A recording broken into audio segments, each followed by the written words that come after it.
I so strongly believed. That day arrived today. My goals when I was narrowly elected to the Senate back in 1984 were fairly modest.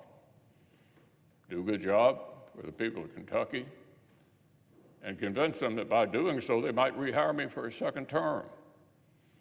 That was it. That was the plan. If you would have told me 40 years later that I would stand before you as the longest-serving Senate leader in American history, frankly, I would have thought you'd lost your mind. I have the honor of representing Kentucky in the Senate longer than anyone else in our state's history. I just never could have imagined that happening when I arrived here in 1984 at 42. I'm filled with heartfelt gratitude and humility for the opportunity. But now it's 2024. I'm now 82.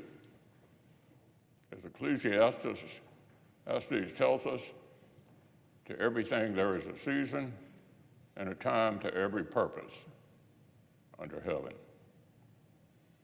To serve Kentucky in the Senate has been the honor of my life. To lead my Republican colleagues has been the highest privilege. But one of life's most underappreciated talents is to know when it's time to move on to life's next chapter. So I stand before you today, Mr. President, and my colleagues to say this will be my last term as Republican leader of the Senate.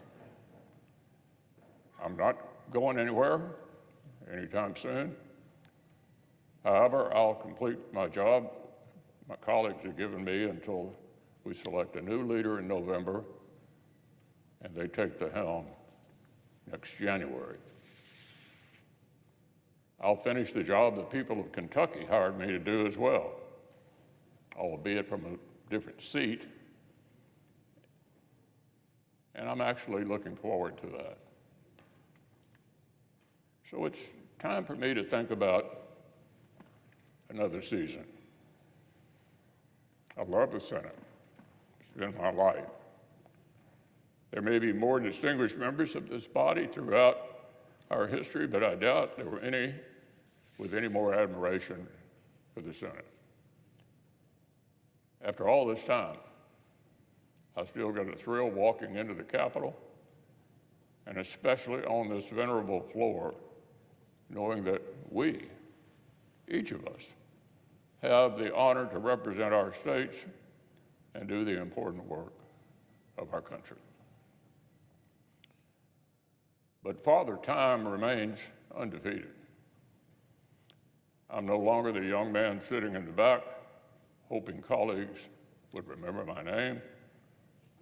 It's time for the next generation of leadership.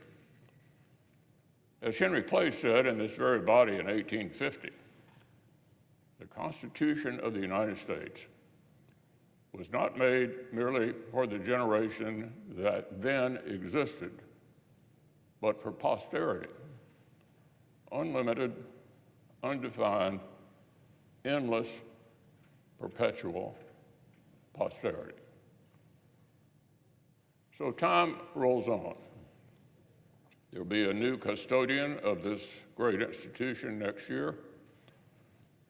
Won't surprise you to know I intend to turn this job over to a Republican majority leader.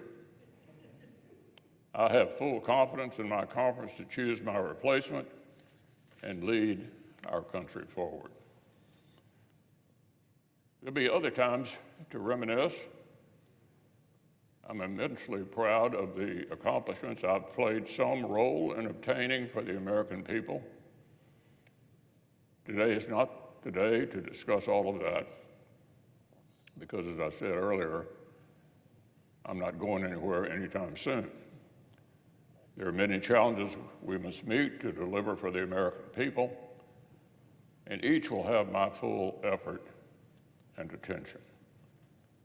I still have enough gas in my tank to thoroughly disappoint my critics, and I intend to do so with all the enthusiasm with which they've become accustomed. So to my colleagues, thank you for entrusting me with our success. It's been an honor to work with each of you.